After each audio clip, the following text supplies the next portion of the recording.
하나님 말씀 누가복음 10장 30절로 37절 말씀 우리 교독에서 읽겠습니다. 예수께서 대답하여 이르시되 어떤 사람이 예루살렘에서 여리고로 내려가다가 강도를 만나매 강도들이 그 옷을 벗기고 때려 거의 죽은 것을 버리고 갔더라. 마침 한 제사장이 그 길로 내려가다가 그를 보고 피하여 지나가고 또 이와 같이 한 레위인도 그곳에 이르러 그를 보고 피하여 지나가되 어떤 사마리아 사람은 여행하는 중 거기 이르러 그를 보고 불쌍히 여겨 가까이 가서 기름과 포도주를 그 상체에 붓고 싸매고 자기 짐승에 태워 주막으로 데리고 가서 돌보아 줌이라. 그 이튿날 그가 주마 주인에게 데나리온 두 둑을 내어주며 이르되 이 사람을 돌보아주라. 비용이 더 얼면 내가 돌아올 때 갚으리라 하였으니 내 생각에는 이 세 사람 중에 누가 강도 만난 자의 이웃이 되겠느냐. 이르되 자비를 베푼 자니이다. 예수께서 이르시되 가서 너도 이와 같이 하라 하시니라. 아멘. 성령님께서 이 시간 우리 심령 위에 충만하게 임하길 원합니다. 우리의 강박한 마음이 완악한 마음이 깨어지고 정말 주의 사랑으로 가득 찰 수 있게 주옵소서. 아버지 하나님 주시는 말씀이 또 우리들에게 위로가 되고 힘이 되게 하옵소서. 무늬만 기독교인이 아니라 정말 참되고 진실한 그리스도인 되어 빛을 발하게 하사 우리로 인하여 주변 사람들이 행복해지고 우리로 인하여 주변 사람들이 예수 믿어 구원받게 주시옵소서. 특별히 우리 가정들을 돌봐주시사 아무 문제 없고 기뻐할 일 감사할 일 넘쳐나는 정말 행복한 가정들이 다 될 수 있도록 내 아버지 큰 은혜 내려주시옵소서. 말씀을 듣겠습니다. 이 말씀이 우리들에게 힘이 되게 하옵소서. 감사하고 예수님의 이름으로 기도드리옵나이다. 아멘. 덴마크 철학자 케르케고르는 세상에는 세 종류의 인간이 있다 이런 말을 합니다. 첫 번째가 거미 같은 인간이라고 했습니다. 거미는 자신의 생존만을 위해서 사는 곤충이지요. 별로 노력도 하지 않습니다. 어둡고 습기 찬 곳에 거미줄 쳐놓고 그곳에 걸려드는 곤충들을 잡아먹습니다. 이런 거미 같은 인간은 이 사회에 있어서는 안 될 필요적인 존재, 반드시 없어야 할 존재라는 거지요. 두 번째는 개미 같은 인간들이 있다고 했습니다. 개미 참 부지런합니다.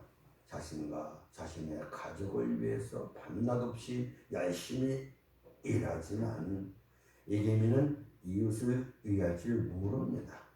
오직 자기 자신만을 위하여 사는 이 개미 같은 인간은 있어도 그만 없어도 그만인 존재랍니다. 세 번째는 꿀벌 같은 인간입니다.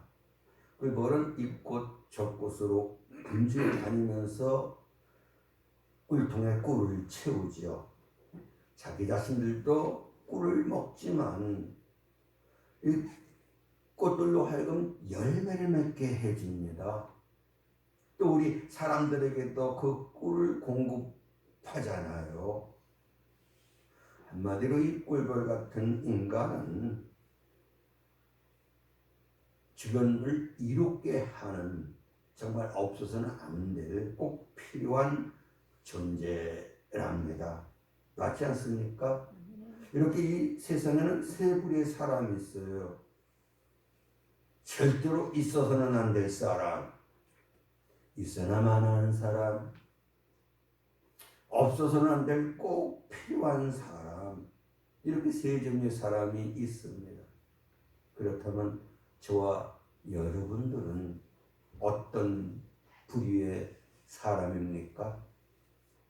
쫓기는 내 가정 안에서, 그리고 이 교회와 이 사회, 이 나라에 있어서 나라는 존재는 과연 어떤 존재인가, 이걸 우리가 한번 깊이 생각을 해봐야 될 줄로 믿습니다. 마태복음 2장 25장이죠. 달란트의 비유에서 한 달란트 받은 자는 땅에 파묻었잖아요. 주님이 진노하시면서 뭐라고 말씀합니까? 이 무익한 자야, 무익하다는 거예요. 바꿔 말하면 우리는 반드시 유익한 자가 되어야 된다는 겁니다. 빌레몬서 보시면은 오네시모를 과거에는 저가 너와 나에게 무익한 자였다는 거예요. 그런데 이제는 어떤 자가 되었다? 유익한 자가 되었다는 겁니다. 그래요. 예수 믿는 사람들은 자기 속한 곳에서 유익한 자들이 돼야 합니다. 마이너스 인생이 아니라 플러스 인생이 돼야 되지요. 부부 간에나 부모와 자식 간에나 형제 간에나 이 사회에 있어서 뭔가 유익을 줄 수 있는 그런 우리들이 반드시 돼야 할 줄로 믿습니다. 오늘 성경 보시면 세 부류의 사람이 다 나옵니다. 첫째는 강도가 나오잖아요. 어떤 자입니까? 있어서는 안 될 자들이잖아요. 둘째는 제사장과 레위인들이 나옵니다. 이들은요, 있어나 마나한 사람이었다는 얘기지요. 그리고 세 번째는 사마리아 사람인데 이런 사람들이 많이 있어야 된다, 이 말씀 아니겠습니까? 우리 첫 번째, 강도는 있어서는 안 되는 사람들을 말하죠. 오늘 본문 3절 보시면 이 강도들이 이렇게 예루살렘에서 여리고로 내려가는 사람 붙잡아 옷 벗기고 다 뺏었다는 거예요. 모든 것. 그리고 때렸어요. 아니, 적당히 때리지. 돈 뺏었으면, 옷 벗겼으면 얼마나 심하게 때렸는지 거의 죽은 것 같이 됐어요. 이제 내버려두면 죽을 사람이다, 이런 말씀인데요. 이렇게 강도들은 예루살렘에서 여리고로 가는 이 사람 붙잡아 옷 벗기고 있는 걸 다 빼앗고 때렸어요. 엄청 많이 때렸어요. 거의 죽을 지경으로 만들어 놓은 사람인 거거든요. 그러니까 이 강도는 남을 해치는 자다. 뭘 위하여? 자기 이익을 위해서. 이렇게 자기 이익을 위해서라면 수단 방법 가리지 않는 이 사람은 강도 같은 사람이지요. 성경 보시면 거의 죽을 지경이 되도록 때렸다고 합니다. 이런 사람들은 그 당시뿐만 아니라 지금도 이 사회에 존재합니다. 자기 이익을 위해서, 자기 욕심을 채우기 위해서 남을 짓밟고 정말 수단 방법을 가리지 않고 다른 사람들에게 고통을 주는 그런 사람들, 참 안타까운 일이 아닐 수가 없습니다. 두 번째, 이 제사장과 이 레위인은 있어나 마나한 사람들이에요. 여기 이제 누가복음 10장 31절 32절 보시면 제사장이 봤어요. 그를 죽어가는 사람 봤다는 얘기죠. 그런데 피해서 지나갔다는 얘기입니다. 레위인도 봤어요. 역시 피하여 지나갔다라고 그렇게 말씀을 하고 있습니다. 내 도움을 필요하는 사람 거들떠 보지 아니하고 죽어가는 사람 그냥 냅두고 자기 갈 길 갔다는 얘기인데, 이런 사람들 내가 했나? 그래도 자기가 한 건 아니죠. 내가 남에게 피해 주지도 않았어요. 그렇다고 남에게 이익도 되지 않았다는 얘기입니다. 그러니까 손해 나는 일은 절대로 하지 않아요. 손익 계산이 분명합니다. 나한테 이게 보탬이 되나 손해가 되나, 사람 사귈 때도 그 계산을 늘 하고 살아요. 성도 여러분, 여기 이 제사장이나 레위인은 그 당시 존경받는 위치에 있는 사람들이에요. 사회 지도층 인사들이거든요.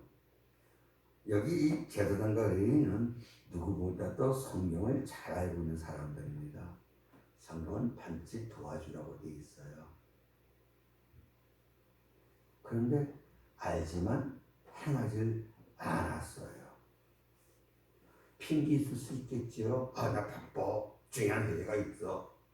아니면 어려운 그런 도와주지 못할 어려운 사정도 있을 수 있겠어요. 그러나 분명한 건 주님의 교훈은 뭡니까? 생명은 귀하다는 거예요. 어떤 일보다 재물보다도 생명이 우선이라는 거가 기독교 사상 아니겠습니까? 근데 이들은 이 생명을 구하는 것보다 자신의 일을 더 중요하게 여겼습니다. 그러니까 이런 사람들은 이 사람 만한 사람들이다, 이런 얘기지요. 성도 여러분, 우리는 적극적으로 이웃을 돕는 삶을 살아야 합니다. 그래서 말씀드렸잖아요. 나는 섬김을 받으러 온 곳이 아니라 섬기려고 왔다. 바꿔 말하면 도움받으러 온 곳이 아니라 도와주려고 왔다, 이렇게 말씀했고, 그래서 시편 기자는 하나님은 나를 돕는 자시다, 이런 고백도 했습니다. 이제 주를 믿는 우리들은 어떻게 살아야 됩니까? 적극적으로 남을 돕는 그런 삶을 살아야 합니다. 그러면 하나님께 영광이지요. 교회 덕을 세우는 것이고, 이런 우리에게 하늘의 은총은 넘쳐날 줄로 믿습니다. 자, 세 번째 말입니다. 사마리아에는 없어서는 안 된, 꼭 있어야 될 사람들이지요. 누가복음 10장 33절 이렇게 이하 말씀 보시면 그를 불쌍히 여겼다는 거예요. 자비한 자가 복이 있습니다. 그를 보고 불쌍히 여겨 가서 기름과 포도주를 상치에 붓고 삶에 주고 자기 짐승에 태워 주막으로 데리고 가서 돌봐줬다, 이렇게 말씀을 하고 있습니다. 선한 사마리아 사람, 이 사람은 강도 만난 사람 보고 그냥 지나치질 않았어요. 적극적으로 도와줬어요. 최선을 다해 도와줬어요. 사실 사마리아 사람은 그 당시 유대인들의 경멸의 대상이에요. 이유가 있지요. 솔로몬 이후에 이스라엘이 북쪽 남쪽으로 갈라지잖아요. 북쪽은 르호보암, 솔로몬의 아들이 왕이 됐어요. 그렇게 이제 세월이 흐르는 가운데 기원전 722년에 이 북쪽 이스라엘 아수르라는 나라에 의해서, 아시리아죠, 완전히 멸망을 당합니다. 그때 아수르 왕이 이주 정책을 펼쳤습니다. 이제 북쪽 이스라엘 수도가 사마리아였거든요. 사마리아 사는 이스라엘 사람들을 포로로 많이 끌고 갔고, 그리고 자기의 속국에 흩어버린 거예요. 그리고 자기 속국의 주민들을 이렇게 또 사마리아에 가서 살게 한 거예요. 그러다 보니까 이들 사이에 결혼을 하기 시작했습니다. 이방인과 유대인들이 결혼했다는 얘기죠. 상황이 어쩔 수 없었다 볼 수 있겠죠. 그뿐만 아닙니다. 내 남편, 내 아내가 가지고 온 우상을 섬기게 된 거예요. 그래서 성경은 그들이 하나님도 섬기고 우상도 섬겼더라, 이렇게 말씀하고 있는데 그건 맞는 말씀이 아니에요. 하나님을 섬기는 자는 우상을 섬길 수가 없는 거예요. 말하면 그럴싸하지요. 성도 여러분, 하나님과 재물을 겸하여 섬길 수 없다. 하나님과 바알을 겸하여 섬길 수 없다. 이것이 율법 아니겠습니까? 그런데 그들은 우리는 하나님도 버릴 수 없고 바알신도 버릴 수 없어. 둘 다 우리에게 유익하지 않냐? 그래서 이렇게 정말 종교를 타락시켰고 우상을 섬겼고 그리고 혈통을 더럽힌 겁니다. 그래서 유대인들은 이들을 사마리아 사람 그러면서 분별합니다. 신앙 팔아먹은 사람들, 그리고 혈통을 더럽힌 사람들, 완전히 개처럼 여겼다는 거 아니겠습니까? 그런데 예수님이 사마리아 사람 이 얘기를 꺼낸 이유가 있겠지요. 결국 뭡니까?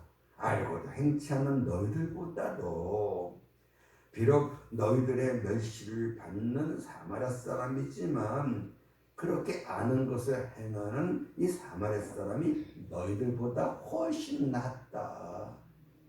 그러니 그들의 이 행위를 본받아라, 이렇게 말씀을 하시는 거잖아요.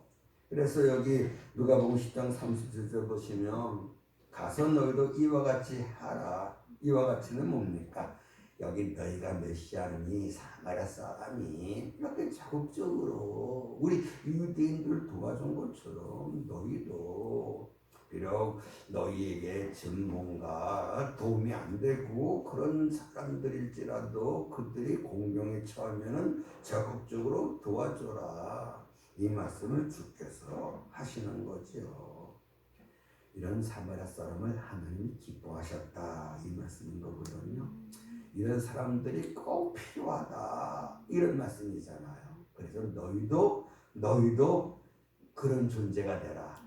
없어서는 안 돼. 꼭 있어야 될 그런 존재들이 되라. 이 말씀을 주께서 하시는 거죠. 우리는 오늘 이 사마리아 사람들 통해서 배울 점이 있습니다. 첫째는 원수까지도 사랑하라 거든요. 이 사마리아 사람은 자신들을 원수로 여기고 개처럼 여기는 이 강도만한 이 사람을 도와줍니다. 모든 상황과 조건과 선입견을 다 초월해서 도와줍니다. 오늘날 사람들은 피부색이 나랑 다르다, 고향이 다르다, 신분이 다르다, 지식 정도가 다르다, 재산 정도가 다르다, 이 이유로 무시합니다. 미워합니다. 벽을 쌓습니다. 안타까운 일이 아닐 수가 없어요. 심지어 우리 성도들, 우리 신앙인들조차도 고향에 따라 사람을 차별하고 출신에 따라 차별하고 그리고 물질에 많고 적음을 따라서 차별을 합니다. 안타까운 일이 아닐 수가 없어요. 우리 주께서 뭐라고 말씀을 하셨습니까? 마태복음 5장 44절 원수를 사랑하라 그랬어요. 우리를 괴롭히는 자들을 위해서 기도해 주라고 이렇게 말씀하셨거든요. 제 얘기가 아니에요. 하나님이 우리들에게 넌 이렇게 살라 했어요. 어떻게 살라? 원수까지도 사랑하며 살라라고 말씀을 하셨으니까 야 그래 힘들지만 나도 이렇게 살아야 되겠다. 이런 도전을 우리가 받아야 되는 거 아니겠습니까? 여기 46절에서는 너희가 너희를 사랑하는 자를 사랑하면 무슨 상이 있겠느냐. 너희가 없인 여기는 너희가 개처럼 여기는 세리들도 그런 사랑은 하고 산다. 이 말씀을 하십니다. 나를 사랑하는 자들, 나에게 잘해주는 사람들, 내가 좋아하는 사람들 사랑하고 그들을 돕는 건 전혀 어렵지가 않지요. 누구나 할 수 있습니다. 그러나 참으로 예수님이 원하시는 사랑은 인종, 남녀, 노소, 신분, 지위를 분문하고 사랑하는 거 아니겠습니까? 원수까지도 사랑하는 거지요. 과연 이 사랑을 내가 실천하며 살고 있는가? 행함이 없는 믿음은 죽은 믿음이라고 말씀했지 않았습니까? 아무 이익이 없어요. 저 어린 성도님들은 참사랑의 실천자들이 반드시 되어야 합니다. 우리는 우리의 도움을 필요로 하는 사람들을 도우며 살고 있는가? 그렇다면 우리 모두는 이 세상에서 주의 나라에 없어서는 안 돼. 꼭 있어야 될 사람들일 것이고 이런 우리를 주님이 기뻐하시고 우리와 함께 하시고 우리에게 큰 복 분명히 내려주실 줄로 믿습니다. 자, 두 번째는 말입니다. 대가를 기대하지 말라는 거예요. 마태복음 10장 8절 보시면 거저 받았으니 거저 주라 이 말씀도 하셨고 인색함으로나 억지로나 하지 말라 말씀하셨거든요. 이 사마리아 사람은 대가를 기대하지 않고 선한 일을 했습니다. 성도 여러분, 사실 성경은 내가 누군가를 도와줄 때 그가 내 도움 받고 갚을 수 없을 정도로 참 힘든 사람들을 도와주라는 거예요. 그래야 하늘에 상이 있다 이렇게 말씀을 분명히 하셨거든요. 근데 사실 사마리아 사람은 대가를 기대하지를 않았어요. 이것이 사마리아 사람을 칭찬하신 우리 주님의 그런 마음이겠지요. 순수한 마음으로 이 강도 만난 사람을 도와줬습니다. 우리는 몰라요. 그 사람의 그 뜻이 정말 순수한 건지는 모르지요, 우리는. 근데 하나님은 아셔요. 하나님은 우리가 어떤 사람인지를 다 아시잖아요. 하나님 앞에서 우리가 정말 진실한 자들이 반드시 돼야 할 줄로 믿습니다. 자, 우리가 주일할 때에 주님은 갚아주시는 건 틀림없어요. 근데 우리 입장에서는 이미 받은 것에 감사하는 마음으로 헌신하고 봉사해야 된다는 거거든요. 안 그렇습니까? 생명 주셨잖아요, 주께서. 여기까지 도와주셨잖아요.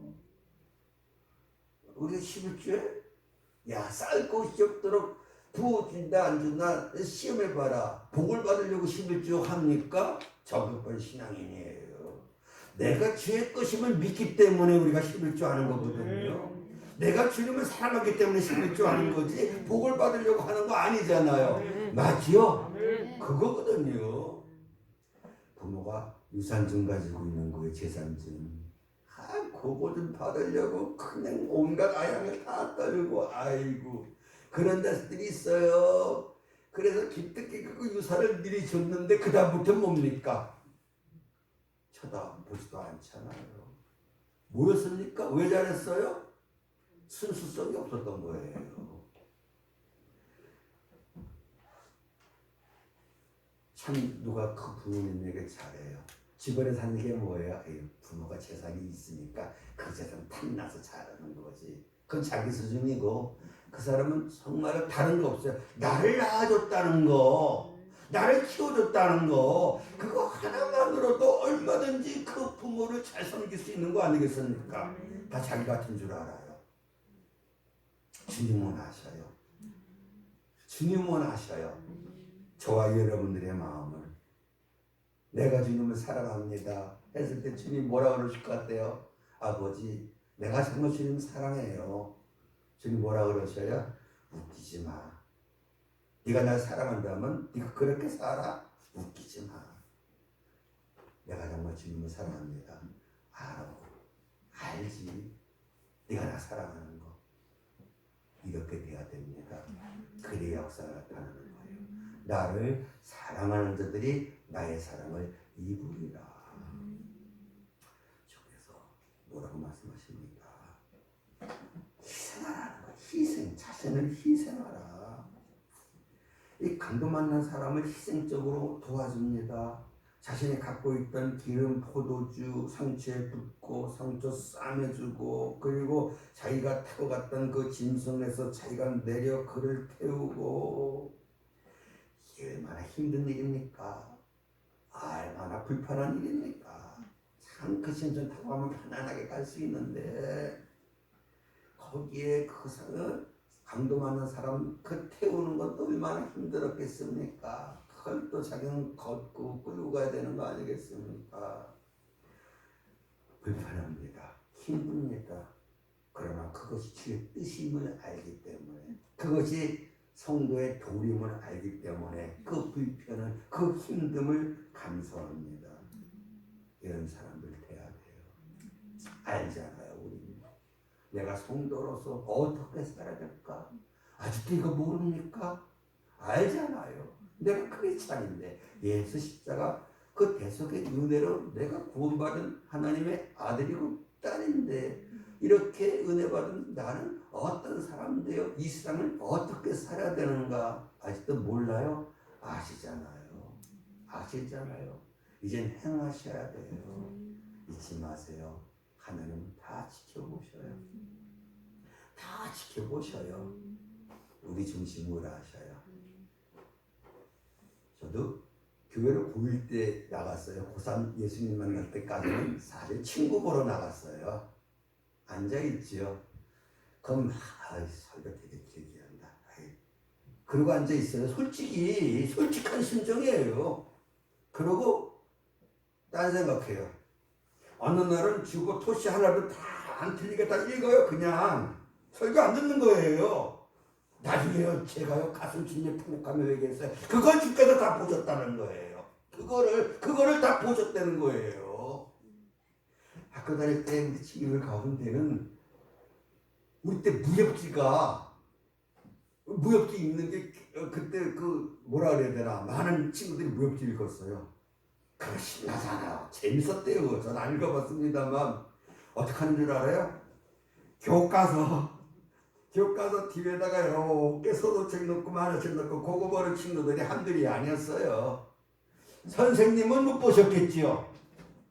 친구들은 봤어요. 그러고 있는 거. 그리고 공부 시간에 도시락 까먹잖아요. 2시간 끝나면 딱 꺼내놓고 이렇게 막 씹다가 선생님 되돌아보면 안 씹은 척, 안 먹는 척하고. 사람은 속일 수 있어요. 하나님은 다 아셔요. 하나님 다 아셔요. 우리 장례도 한번 걸렸는데 시험 때 시험 공부하고 있는 줄 알고 이렇게 책상 앞에 앉았는데 만화책 보고 있더라고. 한번 걸렸어요. 사람은 속일 수 있어요. 하나님은 다 아셔요. 그래서 하나님 앞에는 솔직해야 된다는 거 이거 아시고. 내가 믿음이 없어요? 언제까지 믿음 없는 상태로 살 작정입니까? 언제까지? 하나님 나에게 믿음을 더하여 주시옵소서. 하나님 나에게 믿음을 주시옵소서. 하나님 말씀이 내게 믿어지게 해주시옵소서. 기도해야 되지. 가만히 백날 교회 다녀봐라. 병원에 백날 다녀봐 보세요. 의사 만나서 진단받고 약 처방받고 그래야 병이 낫든지 건강에 사는 거지. 교회도 마찬가지입니다. 목장도 마찬가지죠. 별로 연락해도 될 때가 아니라는 거예요. 교회가. 하나님을 찾아라. 그러면 하나님 우리 만나주셔요. 이거 아시고 그래서 뭔가 내가 희생하는 부분이 있어야 된다는 거예요. 믿음 없고 해서 성경도 보고 지금 귀찮고 힘들지만 주 앞에 나와서 뜨겁게 찬양도 한번 해보고 뭔가 애쓰는 것이 있어야 된다는 겁니다. 그래서 주께서 말씀하실 때 세례 요한의 때로부터 천국은 침노를 당한다. 힘쓰는 자가 얻는다. 가만히 있는데 뭐가 될 거라고요? 아니요. 하나님을 찾아라. 하나님을 찾으라는 거예요. 나를 간절히 찾는 자가 나를 만날 것이다. 할렐루야. 난 그 말씀 믿었어요. 그래서 기도하는 거예요. 친구들 보니까 하나님 계신 것 같아요. 근데 안 믿어져요. 그 기도하는 거예요. 하나님 정말 살아계시면 나 만나주세요. 하나님 정말 살아계시면 나 만나주세요. 정말 그렇게 기도했어요. 하나님 저 만나주셨어요. 그래서 오늘 이 자리에 있는 거예요. 사랑하는 여러분, 자신을 희생해야 돼요. 뭔가 해야 돼요. 아무것도 안 하고는 될 것 없다는 거 이걸 아셔야 돼요. 신앙생활은 의무로 하는 게 아니에요. 기쁨으로 하는 거예요. 나 친구들 만날 때도 참 우리 마음에 기쁨이 있는데 하나님 만나러 오면서 마음에 어떤 기쁨이 없다면 이게 정상이겠습니까? 하다못해 영화에 약하고 영화 보러 가는 발걸음도 가벼운데 교회 나오는 발걸음이 무겁다면 그게 정상이겠습니까? 병든 거예요. 병든 영혼. 그걸 본인만 몰라요. 어떻게 해야 돼요? 빨리 은혜 받아야죠. 새로워져야죠. 그래서 은혜 받으면 기쁨으로 희생하게 돼요. 가상을 위해서, 교회를 위해서, 이 사회와 이 나라를 위해서 희생하는 사람이 되는 겁니다. 기독교는 희생의 종교입니다. 이렇게 우리가 희생할 때 주께서 더 많은 것을 우리에게 주신다는 거, 이거 우리 꼭 믿을 수 있길 주 이름으로 축원합니다. 여기 출애굽기 35장 10절 보세요. 이제 성막을 짓는데 많은 사람들이 감동받고 자원하는 마음으로 그 교회 짓는 모든 것을 주님 앞에 드리는 거예요. 그랬더니 출애굽기 36장 3절 보시면 너무 많이 사람들이 감동을 받고 헌신하는 거예요. 그래서 너무 많이 가져옴으로 쓰게 남은 있으니까 이제는 고만 가져와도 되겠습니다. 고만 가져와도 되겠습니다. 이야, 그러니까 이스라엘 백성들이 우리를 애굽에서 구원해 주신 하나님이 이제 우리를 위해서 성막 교회를 세우라고 해서 내가 가만히 있을 수 없지. 내가 가만히 있을 수 없지. 여보, 우리도 뭐 해야 되지 않겠어? 그래서 그러면 우리 이거 있는데 이거 뭐 있으면 좋겠지만 이거 없다면 우리 죽진 않잖아. 우리도 이거 하나님께 드리자.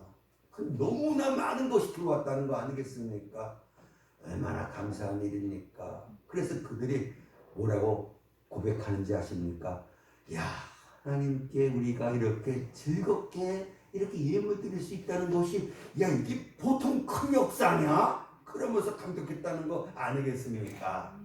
헌신하십시다. 우리 이웃을 위해서, 주님을 위해서 내가 가진 재물, 내가 갖고 있는 재능, 그리고 나의 정성, 내 마음 이걸 아낌없이 드릴 수 있는, 내줄 수 있는 저와 성도님 될 수 있기를 주의 이름으로 축원합니다. 얼마나 감사한지요. 정말 주께서 내게 주신 이 모든 은혜 생각하고 또 생각해봐도 정말 감사하고 또 감사하고 감사합니다. 그러나 우리가 드릴 것 이 몸밖에 없사오니 지어 이 몸들입니다. 받아주시옵소서. 다윗처럼 이 모든 은택을 어떻게 보답할고 이 마음은 우리에게 있으니 얼마나 감사한지. 이제 사나 죽으나 우리가 질 것인데 정말 살아도 주를 위하여 살고 죽어도 주를 위하여 죽겠습니다. 기우를 받아주시옵소서. 하나님의 나라에 우리를 귀하게 사용해 주시옵소서. 내 주변에 있는 사람들을 돕고 위로하며 구원해내는 그 일에 우리를 사용해 주시옵소서. 감사하고 예수님 이름으로 기도드리옵나이다. 아멘.